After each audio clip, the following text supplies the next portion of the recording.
Don't hear my music. I got you, I got you, I got you.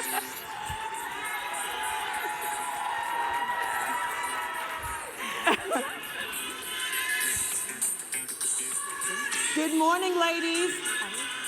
Good morning. Right, I need this energy. That's what I need, that's what I need. Y'all was out hanging out last night. Yeah, I can see it. No, I'm not the moderator. All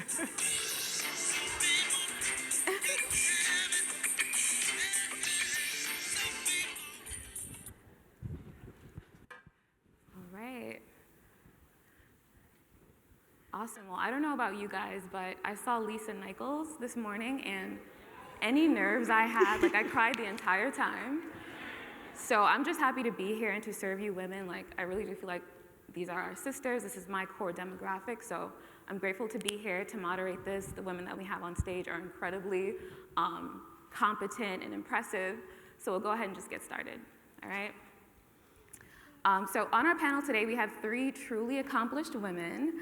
The first being Adrienne Hughes. Adrienne is a national client experience executive at Merrill Lynch, specializing in building and leading global financial teams. She's received several awards, you guys, including the Chairman's Circle Award. Her work has taken her to expatriate assignments in London and Dubai, where she focused on bringing new banking products to the UK, Europe, and emerging markets. Hughes held roles in corporate sales and product, management, and spent time in consumer banking, private banking, commercial card, and marketing in the past. In addition to her work, Adrienne is also on several boards and committees and is very much dedicated to empowering businesses, families, and communities. We are so lucky to have her here today. Thank you. Thank you. Awesome. Next on our panel, we have Randelle Lenoir, who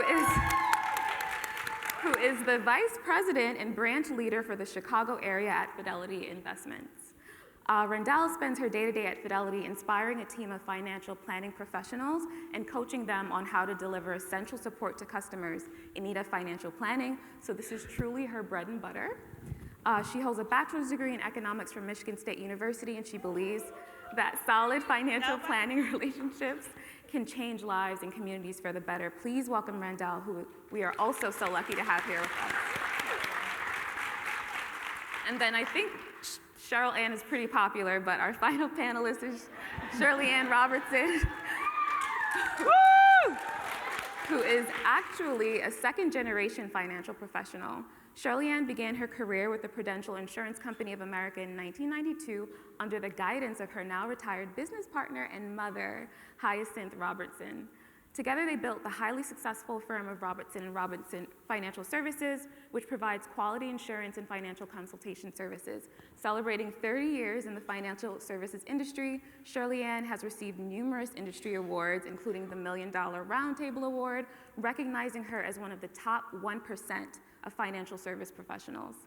Her financial strategies and suggestions have been featured in the Wall Street Journal, Black Enterprise, Essence, and even on the Steve Harvey Morning Radio Show. Please welcome her. And finally, I am Stephanie Heath, founder and CEO and career coach at SoulWork in Six Figures. SoulWork was created to help soft-spoken women negotiate and land 6- and 7-figure total salary packages with mission-driven, soul-aligned organizations. Prior, I functioned as an investment banking recruiter and head of recruitment for tech startups and MSPs servicing the financial sector. Our work has been featured in Forbes, Fox, and CNN, and I am truly happy to be here. Thank you for having me. Woo! All right. So we will start off our panel with a question for each panelist. What excited you about joining this panel today, and why is this topic so important to you specifically? Well, I'm really excited to be here. It's so lovely to see all of you here today. When I think about Black women and the special moment that we're in right now, and the reason that you're all here is we've been given so many resources and so much more access to financial stability and financial wellness today. And I believe that inside of each and every one of you is something beautiful that needs to shine, that the world needs to see. And the reality is, you need a level of financial stability in order to reach for that, right? So I'm just so excited to talk about how to deal with being the breadwinner, because you deserve to be your best self, and we all deserve for you to be your best self. So I'm just happy to be here today. Yeah, appreciate that. Awesome. Well, good afternoon. It is wonderful to see all of you here. When I first heard, the topic for this panel, right, I took a breath. I said, okay, all right. Why am I excited to be here? And when I looked into it, 85% of Black African-American mothers, Black African-American families are breadwinners, either primary or co-breadwinners, 85%. Now, we all know, and we've talked about this throughout the weekend, right? There's underrepresentation, there is a pay gap, there is a wealth gap. But I will also say that when you look into it, the Black African-American affluent population is growing faster than almost any other population. The women, Black African-American women, and we've heard this a couple times this weekend, are the most educated demographic in this country, okay? And we, specifically Black African-American women, are 4 times more likely to start our own businesses. So yes, there is a wealth gap, and there are things that we are working to overcome, but for me, when I heard this, and I said 85%, that means the answer is in this room. Okay? That means I am looking at the solution as we continue to build wealth for ourselves. So I look here and I look at the women of power, I look at the women in power, and I consider it my personal mission and assignment to empower you all financially, personally, and professionally. So that's what excites me about being on this panel.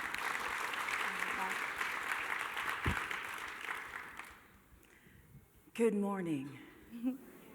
And I promise you when I say that I sit here with amazing privilege to look at you awesome and phenomenal women. I just gotta, wow. Can I just tell you all to give y'all a hand of, give yourself an applause? I really need to say that because so many times we forget that we are just awesome and amazing. So before I go any further, I just got to kind of shout out my Prudential sisters that are in the room. And then I got my tribe in the room. So I am just lifted up by all of you and the energy that you guys are giving me as I see your eyes looking at me. And I would also invite each and every one of you to the Prudential booth to have a conversation, because what's going to happen is as soon as we're done, we got to go to lunch, we got to go here. So I would love to have the conversation one-on-one with you at the Prudential booth. So I am ShirleyAnn. From time to time, you'll hear my accent. Yes, I am Jamaican. Rasta. And yes, I have many jobs. Many jobs. But the job I am most passionate about is the job of being a financial advisor for the last 30 years. Wow. 30 years. I know y'all like, really, ShirleyAnn? I know, I do. Oh, yes. Yes. And having that 30 years worth of knowledge and interaction with you has allowed me the privilege to talk real with y'all. That 30 years allows me to say, sis, stop feeling like you need to do this all on your own. Let me shift your crown back up and tell you, let's figure it out together. Let me get you not just to walk in a little light, but I want you to be bold. Because what I know for sure is the way you feel about your money permeates every aspect of your life. Yeah. If your money is right, you're walking around bold and sassy. If your money ain't right, then your light is dimmed. My 30 years allows me the privilege to say to you, sis, don't give Bozo that money, because Boaz wouldn't ask you for no money. And I know the pillow talk is good, but don't give Bozo that money. Real talk? Real talk. My 30 years allows me the privilege to say to you, your child, your baby, don't need no more of your money. And by the way, your baby is a 30-year-old grown man. Your baby is a 30-year-old grown woman. Your baby is an adult. And because you keep giving and giving and giving to your baby, you have started to deprive yourself of the things you need. Planning for your retirement, planning for your future. My 30 years of experience has allowed me the privilege to say to you, you know, that business that you've been running for the last year, you know, I don't see no profit. That's a hobby. That's a hobby. Now, if we don't implement these tools and strategies, it's going to always be just a hobby. My 30 years of experience has allowed me to say to you, I compliment what you have achieved so far. But now we're going to take it and make it go to generations and generations and generations. Because the reality is, it should just not stop at one generation. It should keep going and going and going. So I see you're all with your notebooks, and I know you guys have been taking copious notes. But I am honored to be on this panel with these esteemed Black sisters. And I want you all to take notes, but also make sure when you're taking these notes, write down how it will apply to you. Because we can sit here all day long and sing Kumbaya. Go back home to your lives and y'all don't change a thing. So write down how you will implement all this fantastic knowledge we've been getting for the last 3 days into your life. Because that's really how you create a life-changing event.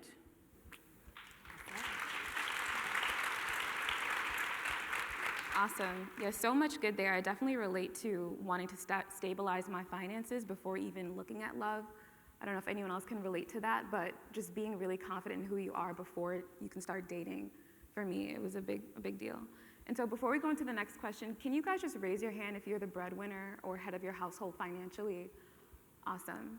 And what about the folks that are, single but are still, you have to depend on yourself? Okay, helpful, good to know. It's almost 100% of this room. So our next question would be, what concerns could high earners have, especially if they are the first high earner in their family? Is that something that you've navigated as well? So just address those concerns if possible. Well, first, shout out to everyone that rose their hand and they're the only person taking care of themselves and they have to hold the burden on their own, because that's where I come from, breadwinner of a household of one. And when you think about what challenges you face, you think about like maybe 80% of the circumstances that we just can't really control, that the ladies mentioned, like Black women earning less, like the fact that we have less access to resources maybe in our communities, like maybe you don't have somebody in your community that has been a high earner that you can model your behavior after. And there, I don't want to dwell on the 80% of the circumstances. I want to talk a little bit more about the 20% of the choices to put yourself in a better position. So when you think about being the breadwinner, and you think about being the person that everyone has to rely on, the first thing that you have to consider is emergencies. So many women that are in my community that I share space with talk about we're doing well, right? But we're maybe one emergency, one medical emergency away from complete financial ruin, right? So that's one of the things that you have to consider. Do you have yourself set up for emergencies? I'll talk about that a little bit later. The second thing is protection. Protection. So you're earning money. What happens if you pass away? What happens if you become disabled, right? You have to make sure that you have insurance on yourself as well. And then the last thing, the thing that I'm most passionate about, and I've been talking to a few of you all about, is growth. How to invest, how to move from savings to investing. And I know a lot of women feel like that's scary. A lot of women have approached me and said, man, I've got these 401ks here or there from all these different jobs, and I just really don't know what to do with it. I don't know who to talk to. I don't know where to look because I'm the one. I'm the first one. So I'm really happy to be in this space and doing what I do. to help more women move into financial wellness and financial stability. And I'll shout out Fidelity as well, my Fidelity girls. And we want to also talk to you at our booth, right? So in your individual circumstance, check us out. Helpful. Well, and thank you for that. You know, when I hear about the challenges of potentially being a breadwinner, and I saw the number of individuals who raised their hands that they were either the primary, the sole, or a co-breadwinner, I then asked the question: how many of us expected to be? Right? How many of us were conditioned to be? How many of us planned, to be in this situation today where we find ourselves? It is an incredible responsibility. It's a privilege, but there's a lot that comes with it. And a lot that from, when we were very young, I watched Disney movies. I don't know if anybody else did, but we were, it was almost like you could work and that was optional, but someone else was going to, right? That was just the time that I grew up. And so the important part of being a first-time earner is two things I will say. Number one, making sure you have support. Making sure you find your resources financially. And both of the individuals on my side have told you about their booth. I will as well. I'm with Merrill Lynch, Bank of America. All my ladies are here. Thank you. And we are here because, not just because we do this for a living, but because we care, Because we are committed to making sure that we are empowering you all with the tools, resources, information, opportunities that we might not have had in preparation for where we find ourselves today. So I will say that is the biggest thing. When I think of support and resources, so difference between wealth, right, and rich. Wealth, the definition, and look this up, is an abundance of resources. An abundance of resources. Rich is a large quantity of one thing. Yes, let's be both rich and wealthy, but resources are actually also people, your network, who you can go to. I'm going to give you one example, and I was, Lisa Nichols, I got to her all the way up this morning. I just was, out. But when she had us hold hands, we're each other's resource. We're each other's support group. When I was thinking about how to prepare for this, the image that came into my mind was that of redwood trees. They're tall, powerful, strong, ancient. They have an elegance. And the important thing about redwoods is that if you look at their root systems, the way that they have their strength is that they reach out underground and they connect with each other. Their roots are connected. And through the fires and through the winds and through the floods and through the wars and through the famines and through all the good and the bad, they hold on to each other. And that's what we flew all the way across the country to do. So we are here for you, and we will continue to be here, and let's continue to be here for each other.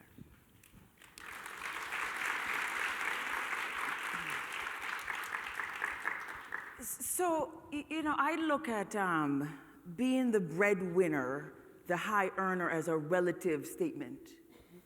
And what I mean by that is, going from 25,000 to 50,000, going from 50,000 to 100,000, going from 250 to 500,000, going from 500,000 to 1 million, right?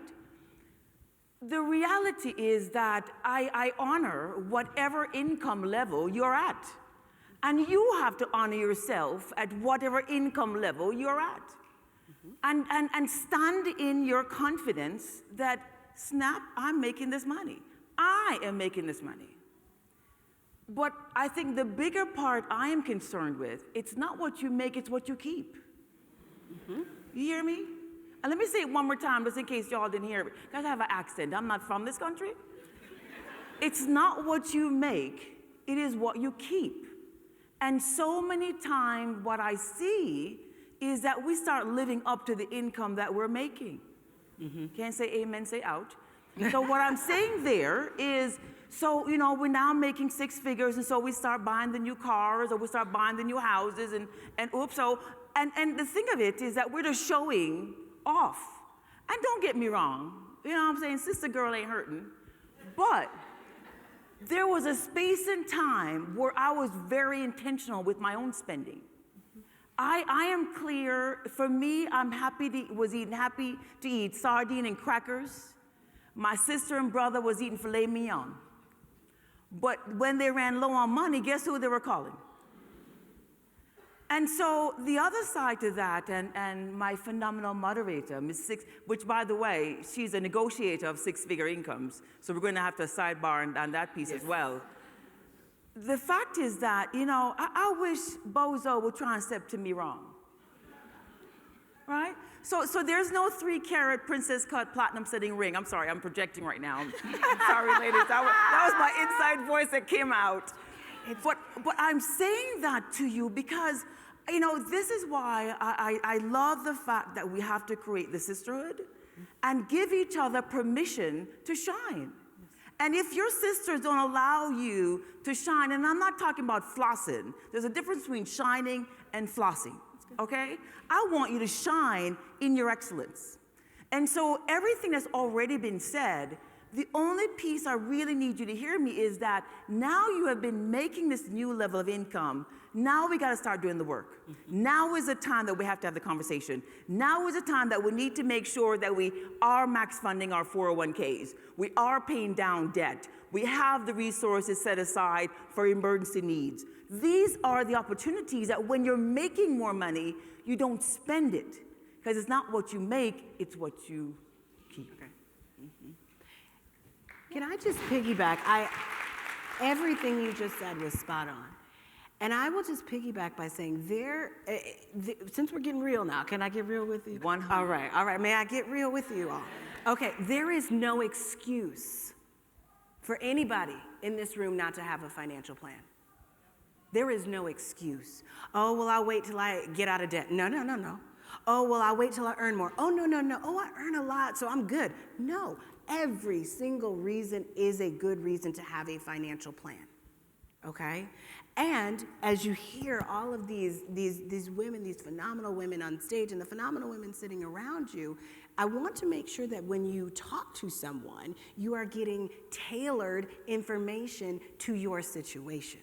And when you look for an advisor, right, there are a number of advisors, and the great part about representation are that there are advisors that look like you and can understand you and can understand, yes, I do want to donate X% to my church because I believe in the principle of tithing, and they don't look at you like you're crazy or you don't know what you're doing, but they say, okay, we can plan for that.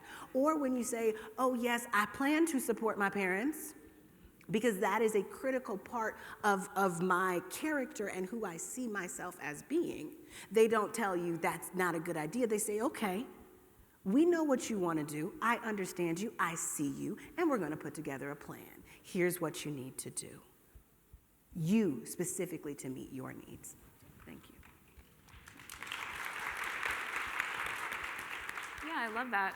What I heard is just having a support system in place, our fellow sisters that look like us, making sure that you're honoring your income and designating certain vehicles to kind of help it grow. And so, if you're a business owner like me, I had investments in all the things, and then it all went into the business. And so I heard also that no matter how much you have, what you're working with, you can continue to invest and kind of do the things that you need to do. So the last thing I'll say is that start thinking about your questions that you have for these lovely ladies at the end, because we're going to spend a lot of time there.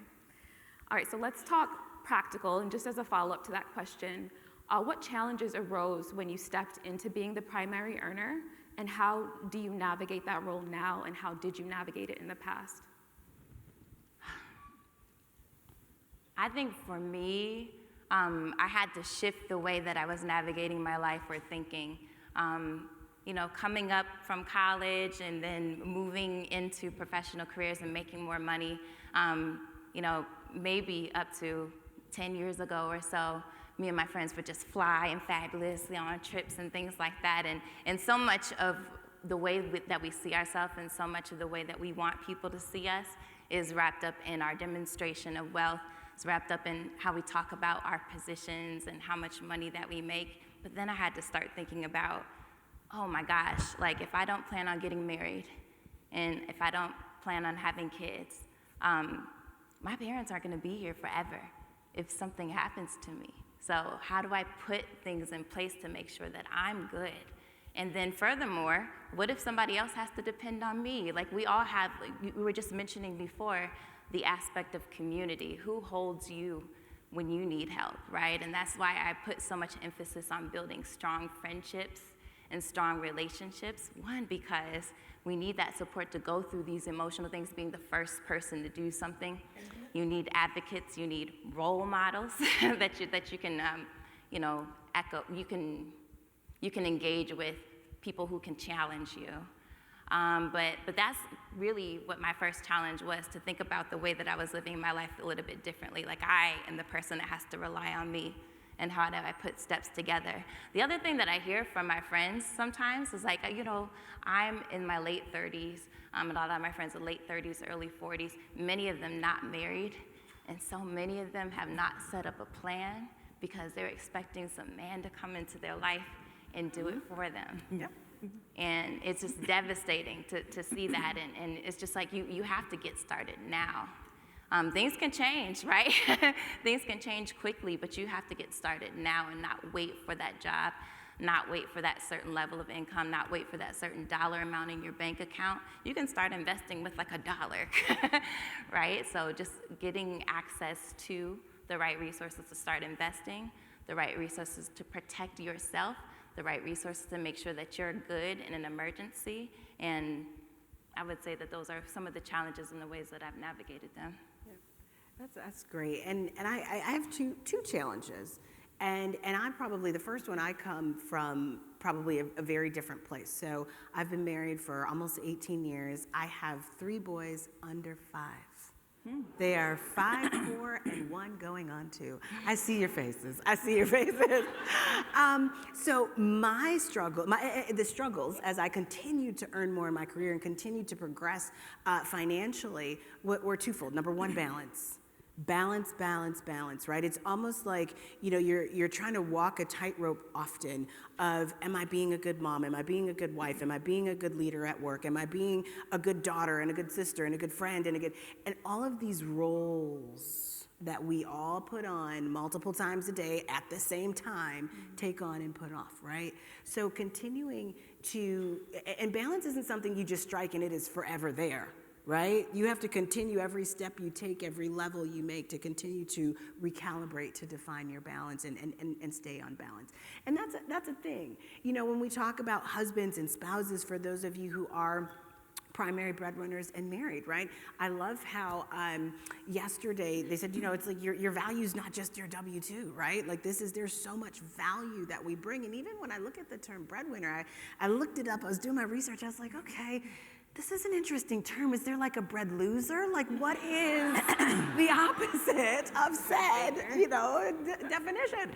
And it kind of doesn't, I don't, the term, I'm like, all right, how about I'm a contributor, right? So I'm the primary financial contributor in my home and in my marriage. And my husband is the COO of logistics and transportation, okay? Like this is part of how we continue to build and strike that balance. And our roles continue to change and be redefined in marriage. So I would say that leads into the second challenge, which is the support. And that's exactly what you've talked about. We're all talking about it.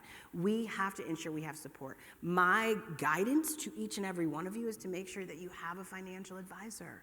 Have a financial advisor, and it's a person. And when you look for your advisor, don't you like you can actually interview, you could talk to people. Make sure that person is 3 things. Number one, someone who is trained.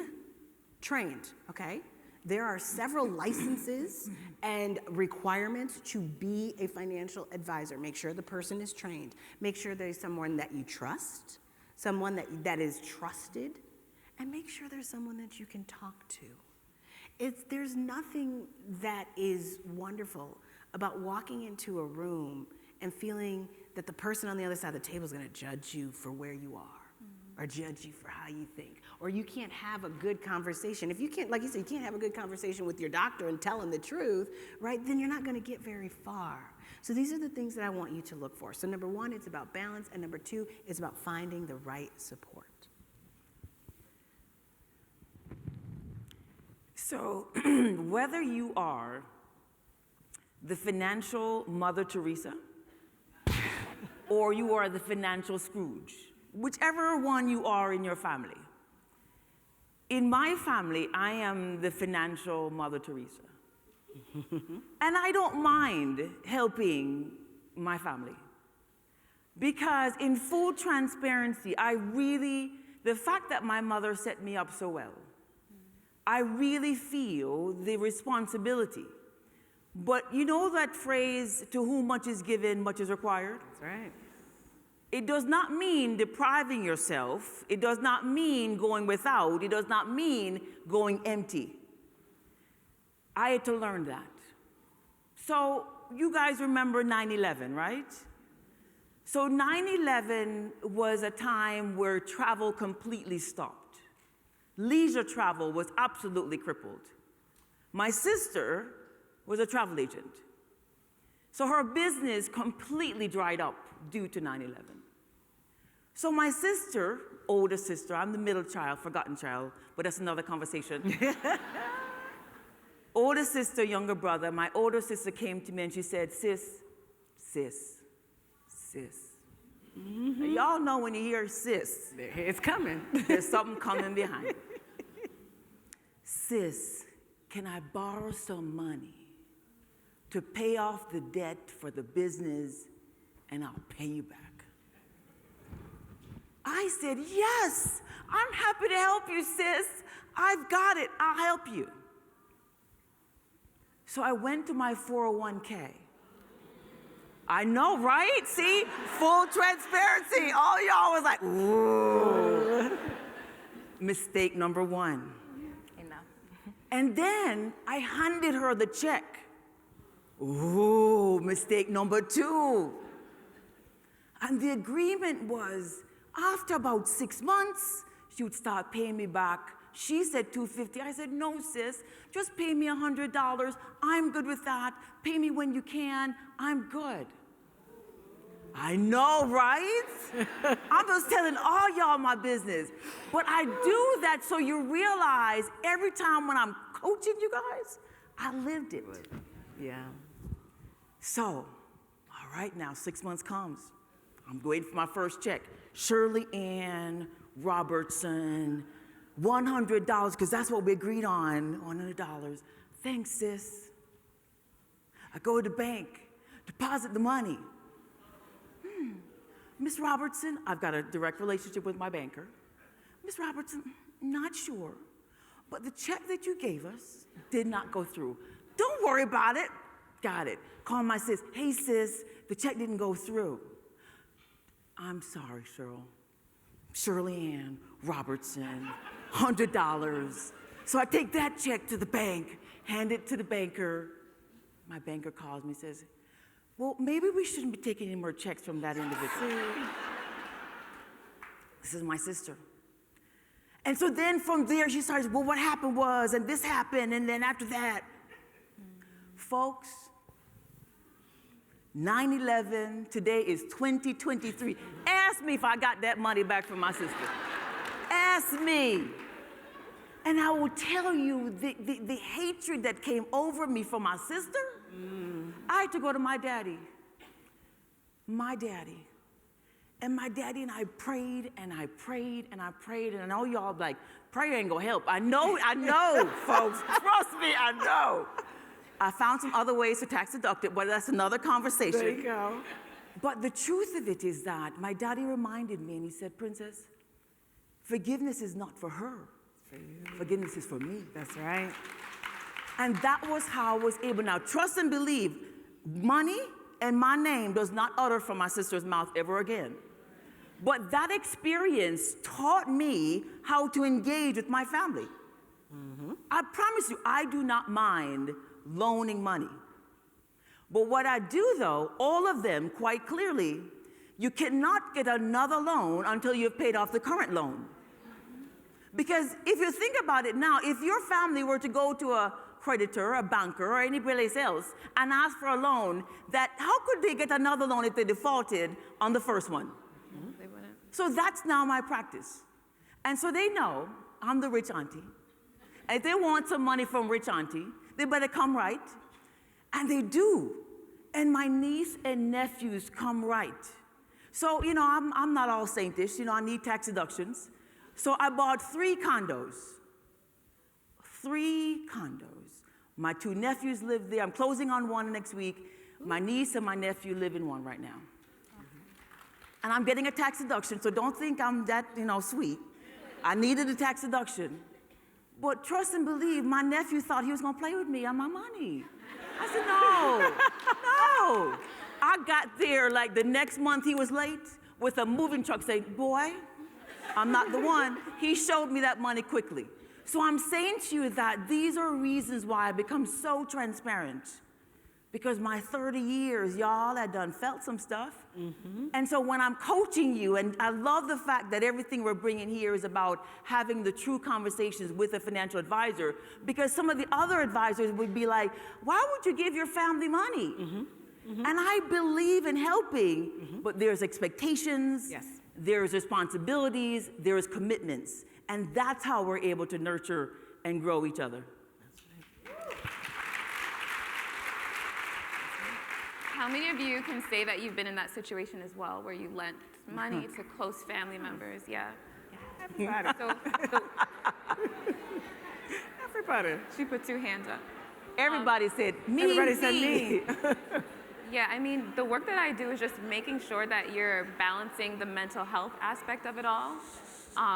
And so just asking yourself, a quick fix could even be talking to your financial planner about it first, and then kind of declining that family member after. Or, just kind of blaming it on them. But I wouldn't want anyone to have that resentment. So I understand how difficult that can be. Fine. We'll take the blame. Yeah, fine, we'll take it. All right, so what tools are available to women that are needing to plan for, protect, and provide for their families? I know you're not allowed to give specific advice, so just share what you can. One of the first tools I think that we all have access to across our different brokerages is what you need to be doing annually is doing a financial checkup. Whether you're doing that on your own, whether you're doing that with a financial advisor, and what that involves is taking inventory of all of your assets, taking inventory of all of your debt. We talk about Black women being the most educated, but that also means that Black women tend to hold more debt. So like looking at your debt, if you have it, and then thinking about what you'd like to do in the future. Other than retirement, what goals do you have in between? Do you want to buy a house? Do you want to take care of different family members and things like that? And taking inventory of where you are. And I know sometimes that's a scary reason that people don't approach developing a financial plan, or they don't want to talk to a financial advisor because it's so scary. I have to step on that scale and see where I really am. But I encourage you to do it just like you go to the dentist, just like you go to the doctor. Just do that at least annually. And there are tools available all across all of our different platforms to make sure that you're doing that. The second thing is when you're thinking about wealth building, I think a lot of people don't know the difference. Well, sometimes you don't know the difference between saving and investing, and when to save and when to invest. And I would say when you're thinking a few years out, if your goal is a few years out, you want to start investing. And that's sometimes scary for people. So the first thing is, where do I start? What type of account do I need? And I'll just encourage the same thing that's been going on. Is like, we can point you to tools on the website and things like that, but I wish that more women, I wish more Black women would just call and just approach us and ask for help. Yep. Just come as you are, find somebody who understands you, find somebody that you trust, that you can talk to, and just get some help with, how do I start investing? Then I would say the third thing is make sure that you have, we were talking about community all day, but make sure that you have good support with financial role models in your life, whether you know them personally or it's somebody that you're able to see. You were mentioning something before, and I was thinking about when you're getting your financial advice, how important it is to work with somebody that has licenses and has certifications, because we're in the social media age. I see so many people online saying, you know, invest in this or invest in that, and it's not personal. Sometimes they mean well, but it's bad advice, right? Yes. So talk to somebody who knows what they're doing. Talk to your friends more about money. I think one of the best money lessons that I got in my industry is this woman in the office sat me down, and she's like, you're gonna start to make more money. The first thing that you do before you get your first paycheck, make sure that you're maxing out the match of your 401k. Do it now. Open your IRA, sit down. She sat down with me and laid out the whole map. Because when you first start a journey like that, it's just black, right? You don't see anything, and you're just trying to shine your little spotlight wherever you might be able to see something and make your way. But if you can make the way for somebody that's coming behind you, oh, that's so powerful. So powerful to make somebody feel like they can see the end in you. So the first thing, make sure you're doing a financial checkup annually, hopefully with an advisor. The second thing is to think about, if you haven't started investing for your long-term goals, make sure that you start. And then the third thing is to make sure you have appropriate support in your community. That's awesome. Awesome. And I can only add a few things to that because you've covered it so well. You know, I always say purpose, person, plan. Purpose, person, and plan. Outside of, you know, financial, you need to spend time understanding your purpose, right? You need to know who you are, how you are designed, and to whom you are assigned, right? Finance, you know, money, this is a tool, right? We use this as a tool to facilitate our purpose. So I want you to focus on your purpose and know your why, right? Your why could be, yeah, I do want a house in the Caribbean, but why? I want a house in the Caribbean because I want to do this, I want to do that, I want to bring my family here because family is important to me. Get a really good understanding of your why, because that's going to drive what decisions you make. The second is the person, and you've hit on that, I've hit on that. Personal story, when I got married, one of my husband's, we call it play uncles. Y'all know, I can say play, okay. I can say that it is not his biological uncle, but he calls him uncle. Okay, so he, for our wedding gift, and this is, you know, 2005, he set up a conversation with my husband and myself and a financial advisor. That was our wedding gift. And if I tell you how meaningful that gift was, I didn't even know at the time. I was 23 when I got married. I didn't know how important that was, but he was seeding that down to me. And now she and I are still wonderful friends to this day, and I can seed that into others, okay? And that's part of my purpose. So know your purpose, have your person, and then of course with that person put together a plan, right? And we've talked about the plan, but put together that plan, and I love how you said, revisit that plan, right? At least annually. Things happen, life happens, job changes, relationship changes, everything changes, but that's okay. We just put that in the plan. So awesome. That's what I would say. So we'll wrap up this last question, ShirleyAnn, and then we'll have one more, and then we're going to just have Q&A. So everything that's been said, you know, it really is a saying, when the student is ready, the teacher appears, right? Mm-hmm. So my teacher is my mommy.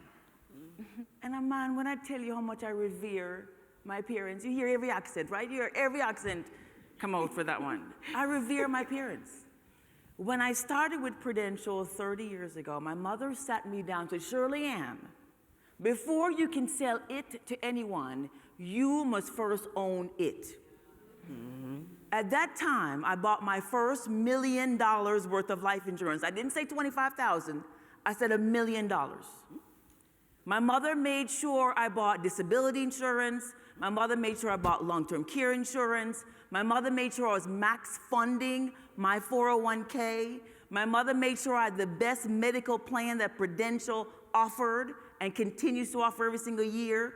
My mother made sure I had 6 months worth of reserves just in case something were to happen. My mother made sure I had the best auto insurance, the best home insurance. My paycheck was up here, and Courtney, after my mother was done, my paycheck was down to here. But that's another story, Courtney. Yeah. So the bottom line is, my mother made me do all of those things. Now, listen, now y'all, we got black mothers. Did you think I could ever talk back to my mother?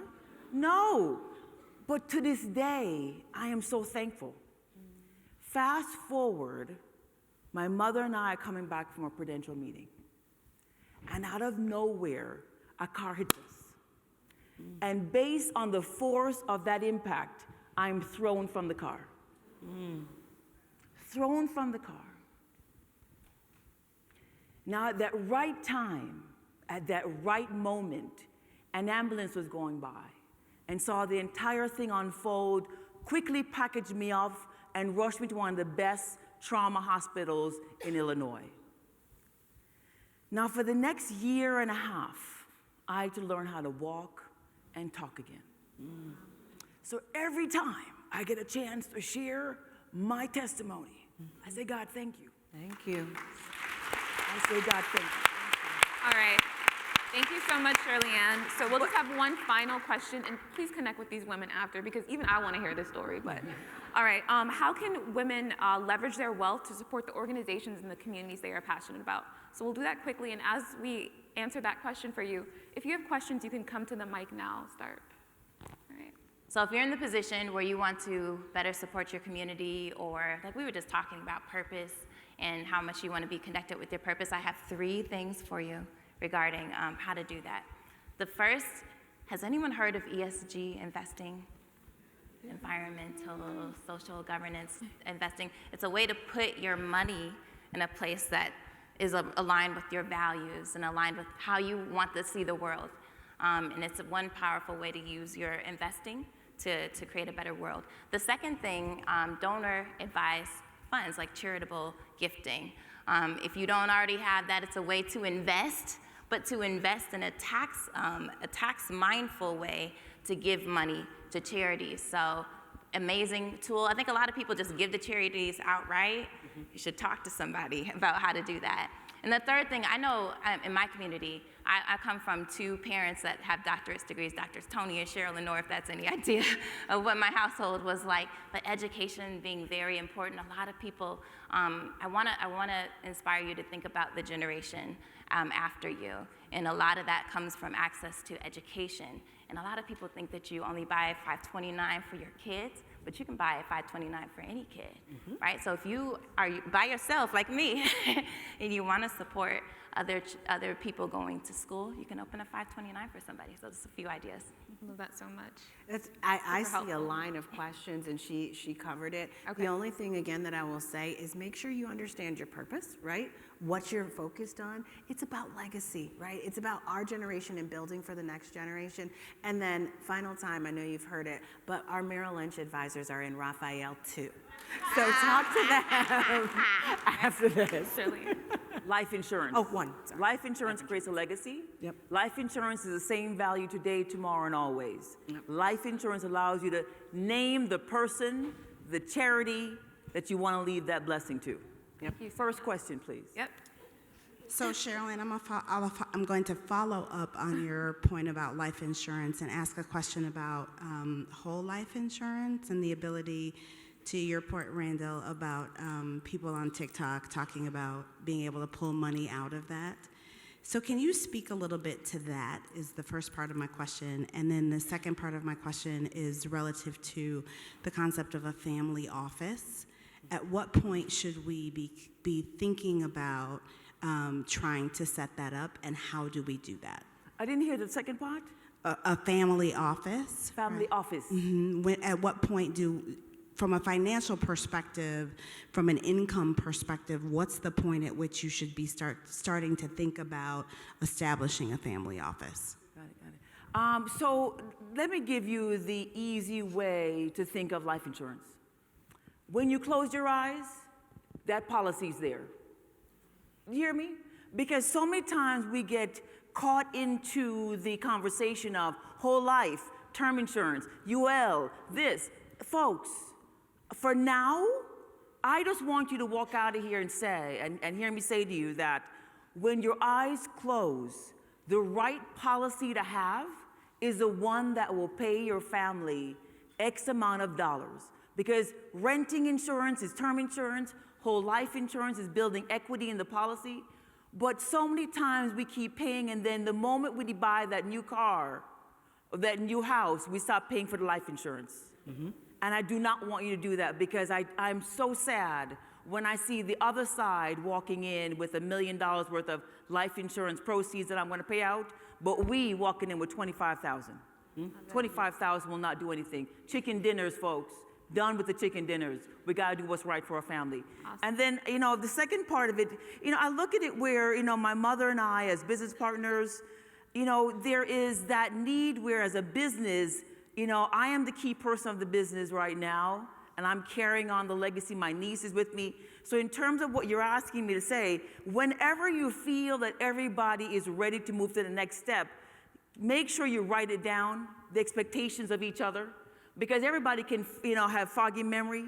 So write down the expectations of each other and make sure everybody stays true and committed to those expectations. And I want to add to that last point.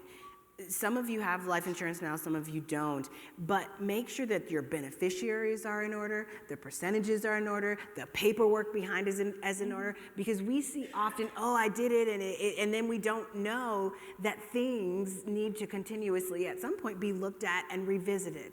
So make sure that your paperwork is in order. And secondly, and I love that you hit on this point specifically for us, make sure that you have had a conversation with the beneficiaries or to your liking. Make sure that there's not this, we have unfortunately a tendency to start fighting when people pass, okay? That is not a situation that you want tied to your legacy. You want everything to be in decency and in order and easy to find and easy to access. Perfect. Okay. Thank you so much. Sorry to cut you guys off. Go for it. Hi, so my question is about romance and finance. Romance? So how much transparency do you think, as from your personal and professional experiences, especially considering our male counterparts are not always going to be equal earners at this point, how much transparency do you have with them? And then what is your advice about commingling dollars, either in relationships or marriage? I'm going to jump all over 1 this minute one. per Ooh, answer. I'm gonna jump too. Go Yeah. ahead. Jump in. Yeah. Go. Prenup. That was my question. Man, I wish a brother would take my coins. Girl. Enough said. Prenup. Okay, so I'll give you a different perspective, not a different perspective. All perspectives are valid. So for me, we got my husband and I met in undergrad. So we've been married for quite some time. Neither one of us had much, but we, as part of our romance and finance, we committed to one another that we would be one in all aspects of our lives. And there's no right or wrong answer here. It's what works for you, okay? We committed that we would be one. Because again, it's not about who is earning more right now. It's about, the two of us being mutually supportive of one another. And now it's about my 3 baby boys, Joshua, Joseph, and John, who we need to make sure are living up and fulfilling the legacy that we are making for them. Perfect. So there are multiple perspectives. Adrienne, yeah. I believe in a radical candor in dating. I really feel like the sooner that you can talk about money, the better, especially because it's important to you, especially because you will likely be the breadwinner. I wish that we talked about so many more things earlier on in dating. It's not romantic, it's not sexy, but do it. That's what I say. Have a spreadsheet. Like we It have is a family. romantic. It is sexy. It is sexy. Oh,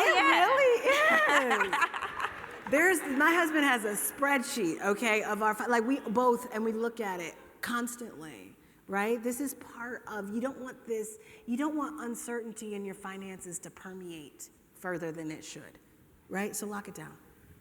You talked about savings and building wealth. I'd love to hear from each of you. How did you go about rewarding yourself? Because a lot of times as women, we won't reward ourselves. We'll do more for our children, our spouses, and other people than ourselves. So I'd just love to hear from you examples of how do you reward yourself as you're building wealth and doing all of these things? Thank you. It's a great question. Great question. I would say when you think about the things that you want to spend money on, your level of lifestyle, the one thing that I had to learn is, am I doing this to impress people, or am I doing it because it fuels me and it really makes me feel like that grounding that we were talking about that really allows you to reach for your purpose? And when I think about how I break down treating myself, I put things in order. Like, do I have my essentials down to like 50% of my income? And then, am I maxing out my retirement? Am I hitting my other financial goals? And then, with what's left, that's what I decide is my lifestyle. And again, it's aligned with what's personally meaningful to me. Yeah. I see investing as rewarding myself, right? I love like seeing my bank account grow and looking at it. And so I don't think those are mutually exclusive, right? I will say also put it in your plan, right? So look, every year, I'm going to make this much, I'm going to spend this much, I'm going to get this much, but you know what? I want a little something. I'm going to carve out this for me, and just put it in your plan, and just make sure you do it. Awesome. I think our last question. Thank you for asking that. Thank you. Hi, this is a divine appointment to be here. I'm in a second marriage. I've been with my husband for 11 years, and he is a wonderfully successful man and intelligent, and has insulated his wealth prior to our union in a living trust, which is fine. But I delayed my career advancement, and now I'm enjoying my success and have tripled my income in the last 4 years. I'm really challenged that everything that he principally has is his and everything I have is ours. So I want my own financial advisor because I've been welcomed into his planning.